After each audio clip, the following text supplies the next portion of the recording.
የዚህ ዓለም ታላቅ ጸጋ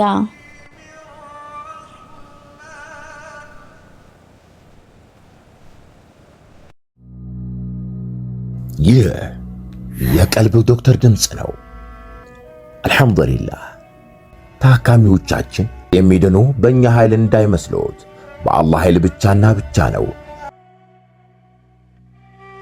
ከቀልብ ዶክተር ዓላማ ውስጥ የአላህን ተአምር ማንገስ ዋነኛው ነው። በየጊዜው በቀልብ ዶክተር ታክመው መዳናቸውን ማመን እስከሚያቀታቸው ሲቃይ የተናነቃቸው ሲገልጹ የአላህ ተአምር ምን ያህል የገዘፈና ግልጽ እንደሆነ ያሳየናል። ከህመም ወደ ጤነኝነት፣ ከጭንቀት ወደ ደስታ፣ ከጨለማ ወደ ብርሃን፣ ካላሰቡበት ወደ ስኬት የደረሱት በአላህ ተአምር ቢሆን እንጂ።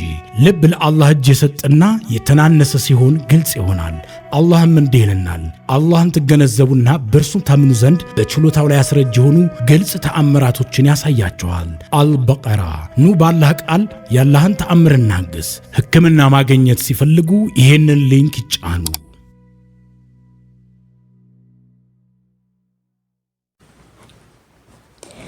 አሰላሙ አለይኩም ወራህመቱላሂ ወበረካቱሁ። ውድና የተከበራችሁ የቀልብ ዶክተር ቤተሰቦቻችን እንደምን ከረማችሁልን?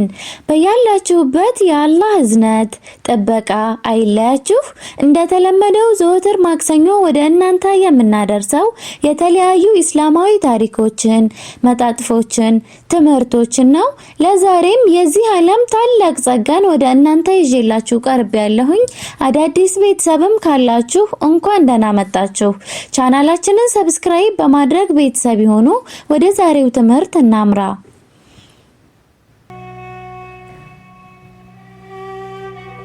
የዚህ ዓለም ታላቅ ጸጋ።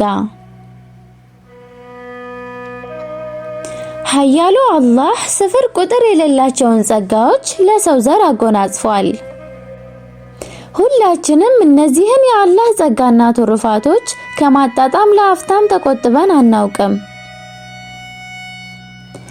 ከጎዶሎ ባህሪያት የጠራው ጌታ ብዙዎች ያጡትን የማየትና የመስማት ታላቅ ጸጋን ችሮናል።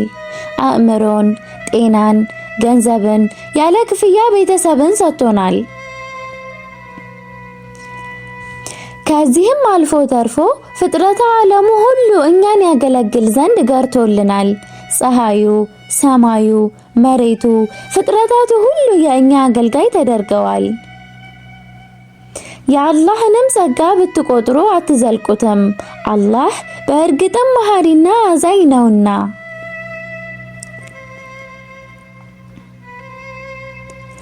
ይህም ሆኖ አጭሩ የዕድሜ ገደባችን ሲጠናቀቅ እነዚህ ሁሉ ጸጋዎች አብረው ያከትማሉ። በዚህ ዓለም ዱንያ ላይ ደስታና እርካታን አጎናጽፎ እስከ ቀጣዩ ዓለም አኼራ ድረስ የሚያሸጋግር አንድና ብቸኛ ጸጋ ግን አለ። እሱም ወደ እስላም ጎዳና የመመራት ጸጋ ነው። ይህ አላህ ለባሮቹ የሚያጎናጽፈው ታላቅ ጸጋ ነው።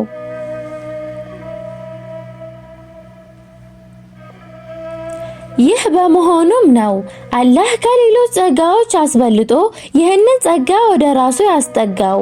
እንዲህ ይለናል፣ ዛሬ ሃይማኖታችሁን ለእናንተ ሞላሁላችሁ፣ ጸጋዬንም በእናንተ ላይ ፈጸምኩ፣ ለእናንተም ኢስላምን ከሃይማኖት በኩል ወደድኩ። አንድን ሰው ከጨለማ ወደ ብርሃን በማምጣትና እርሱ ወደ ወደደው ሃይማኖት ከመምራት የበለጠ ታላቅ ጸጋን አላህ ለሰው ልጅ አጎናጽፏልን?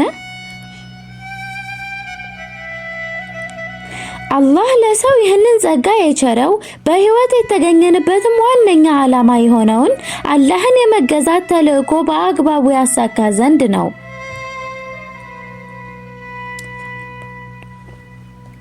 ሰው ይህን በማድረጉ በዚህ ዓለም ላይ ታላቅ ደስታን ሲያገኝ፣ በቀጣዩ ዓለም ደግሞ የማያቋርጥ ምንዳ ይጠብቀዋል። አላህ ከሰዎች ሁሉ ይበልጥ ምርጥ ህዝቦች እንድንሆን አድርጎ መምረጥ ሰላም በእነርሱ ላይ ይሁንና የነቢያትና የመልእክተኞች ሁሉ ጥሪ የሆነውን ከአላህ በስተቀር በእውነት የሚመለክ አምላክ የለም የሚለውን ኃያል ቃል እንድናነግብ ማድረግ ለእኛ ታላቅ ጸጋ ነው። ከዚህ የበለጠ ታላቅ ጸጋና በረከትስ ይኖራልን?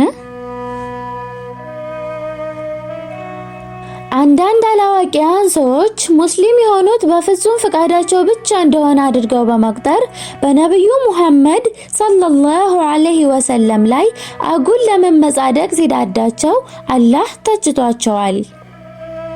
ወደዚህ ሃይማኖት ጎዳና መመራት የሚቻለው በእርሱ ጸጋ ብቻ መሆኑንም ገልጾላቸዋል።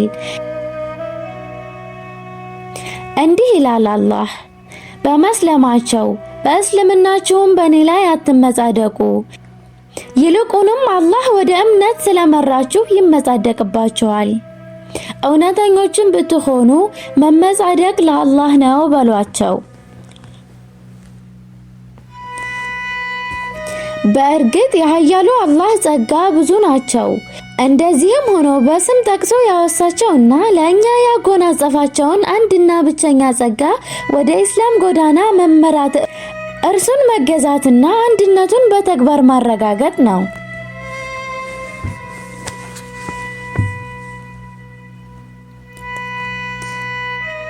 ይህ ጸጋ ከእኛ ጋር የሚቆይና ዘውታሪ ሆኖ እንዲቆይ ምስጋና ያስፈልገዋል።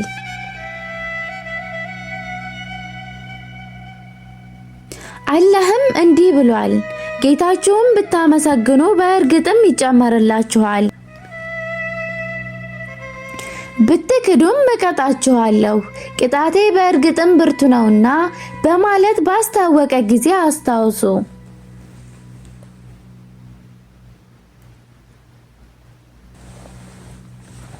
በህይወት የመኖራችን ዓላማ፣ ለምን በህይወት ተገኘን? የመኖር ግብ ምንድነው? የሚሉትን እጅግ ወሳኝ የሆኑ የዘላለማዊ ጥያቄዎችን በመመለስ ረገድ ብዙ አሳቢያንና ተመራማሪዎች ተመሳሳይ በሆነ አኳኋን ሲናገሩ ኖረዋል። ለምን ተፈጠርን? በህይወት የመኖራችንስ ግብ ምንድነው? በህይወት የመኖራችንስ ዓላማ ምንድነው? የተከበረው ቁርአን የሰው ልጅ በህይወት የመኖር ዓላማና ግብ ግልጽ ባለና ቁልጭ ባለ አኳኋን አስፍሮታል። ቁርአን እንዲህ ይላል፣ ጋኔንን እና ሰውንም ሊገዙኝ ቢሆን እንጂ ለሌላ አልፈጠርኳቸውም።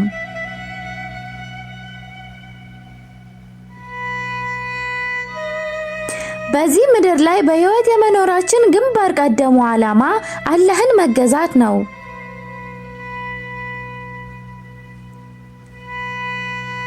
ነገር ግን አላህን መገዛት ኢባዳ ማለት በኢስላም ግንዛቤ ባህላዊ መሆንና ከዓለማዊ ህይወት ራስን መነጠል ማለት አይደለም።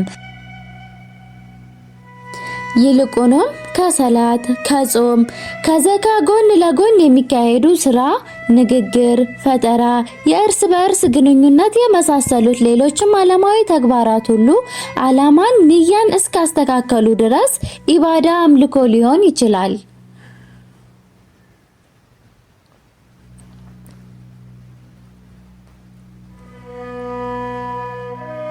ኢባዳ አምልኮ በህይወት የመኖር ግብ ከመሆኑም ጋር በመጀመሪያ እንደተናገርኩት ከተከናወነ ሙሉ ህይወት ይሆናል።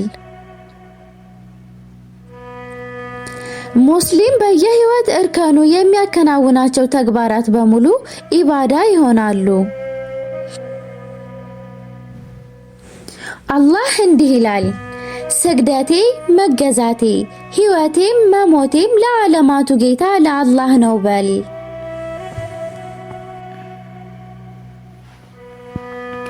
እስካሁን ስትከታተሉ ስታዳምጡ ለነበራችሁ ቤተሰቦቻችን ከልብ እናመሰግናለን።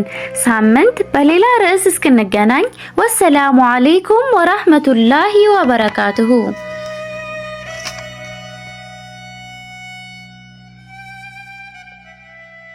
እንኳን ወደ ትክክለኛው የአፍያ መንደር በሰላም መጡ።